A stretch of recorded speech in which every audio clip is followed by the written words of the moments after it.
as we were moved into the Bay Area and the beach area to develop um, radio-controlled aerial targets were first used, and then we'd switch to aerial weapons to and shoot down planes or targets, as they say, that were being towed by twin-engine military planes. That's how you tested. All right. And they were towed behind them, and we would target those planes towed behind, those imitation airplanes towed behind, and learn how to shoot them out of the sky. And one of the captains who was assigned to this job, who was an artillery captain, and did not get very high degree of respect from us because he didn't seem to know his ass in the hole in the ground. So we created the name for him, Fearless Fenton. And everybody knew who Fearless Fenton was, except he didn't know he had that name. He didn't know he had his own nickname. No, huh? no. But the way he really got the Fearless Fenton was, we got everything set up, and we launched the RCAT, radio controlled aerial RCATs, and we had launched those, and they were up there, and the bombers, they were not real bombers, they were twin-engine planes, which could have been fitted as bombers, were towing these things, and it was going across the sky, and Fearless Fenton, Captain Fenton, was in the control room to direct the targets and follow it and so forth. And there was still a lot of manual directing now that I'm sure. that had gotten rid of it completely. And one day,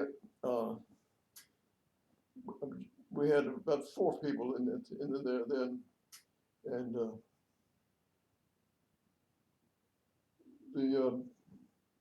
something didn't seem right. It just didn't seem right. And so I opened the door and looked outside, and hell, the antenna was following, the target was coming across the ocean where it was supposed to, but the antenna was turned ass backwards, and it was pointing to the fields behind it. And the guns, the aerial target, not guns, but the aerial targets, the aerial planes that were going to shoot them down or going to shoot the target to pieces were following along towards the cornfields. Toward the cornfields. Jeez. And back there were people's houses and farmers and so forth. And so we real quickly called on the intercom, of course, type of thing, called and notified them that the antennas were reversed, well, 180 degrees out of phase, and they don't fire, don't do anything to fire. And so we kept telling them, and they wouldn't pay attention to us. And what had happened is that the Captain Fenton had not wanted to be disturbed. He wanted to get those things done, get a good mark on it. His team really succeeded. He wanted to do it fast.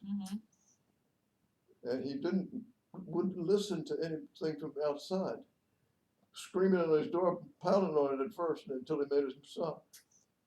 And they finally just gave up, but not really. And we never did let the targets go. The planes, the things that they. So he was furious when he came out because he had lined those up. He could see them in his scope and everything.